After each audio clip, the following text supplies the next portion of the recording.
Election আহিলে নিৰ্বাচনী প্ৰচাৰ তুংগত উঠে আৰু আমিও নিৰ্বাচনী প্ৰচাৰ কৰি আছো। আজি মই ফকিৰাগ্ৰাম সমষ্টিত আহিছো। ইয়াত ডাঙৰ এটা টিম আমাৰ দলত যোগদান কৰিছে।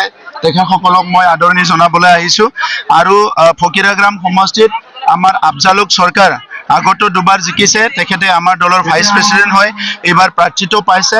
যোৱা কেইদিনমানত মই দেখিছো দলে বলে যোগদান তেখেতৰ লগত ওলাই আহিছে। অকল মাইনৰিটি নহয়, বিভিন্ন জনগোষ্ঠীৰ ৰাইজ তেখেতৰ লগত ওলাই আহিছে। একমাত্ৰ চিন্তা যে UPPLক পুনৰ চৰকাৰত আনিব লাগে, বড়োলেণ্ডৰ শান্তি চিৰ যুগমীয়া কৰিব লাগে, সকলোৰে নিৰাপত্তা সমন্বয় চিৰ যুগমীয়া কৰিব লাগে আৰু বড়োলেণ্ডখন উন্নয়নৰ পথত আগবাঢ়ি নিব লাগে। तो वर्तमान में स्थिति क्या है? बहुत अच्छा है। जनवरी महीने से ही हम लोग काम शुरू किए थे और फेज 1, फेज 2, फेज 3 जो पॉलिसी लेके हमने काम किए थे।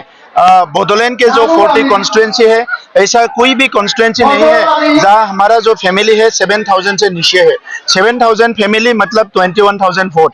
और इसके हिसाब से हम लोग देखते हैं कोई कोई समझती है कॉन्स्टिट्यूंसी है जहाँ 8,000, 10,000, 15,000 तक हमारा फैमिली है। तो इसीलिए इस चुनाव में UPPL पार्टी जो है वो सिंगल लार्जेस्ट पार्टी होंगे। हम सरकार बनाएंगे और बोडोलैंड के लिए हम लोग काम करेंगे। यहाँ के 26 जो समुदाय है और 35 लाख जो जनता है, इसके लिए हम लोग काम करेंगे।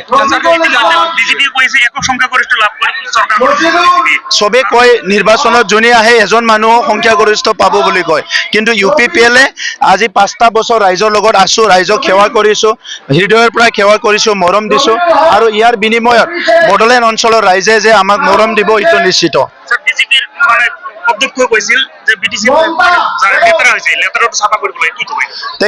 তেখেতে যেতিয়া আগতে BPF-ত কাম কৰি আছিলে তেতিয়া এইটো তেখেতে BTC-টো লেতেৰা কৰি থৈ গৈছে। এতিয়া লেতেৰা হোৱা কথা নহয়, সেই সময়তে লেতেৰা কৰি থৈ গৈছে। আমি চাফাই কৰি আছো।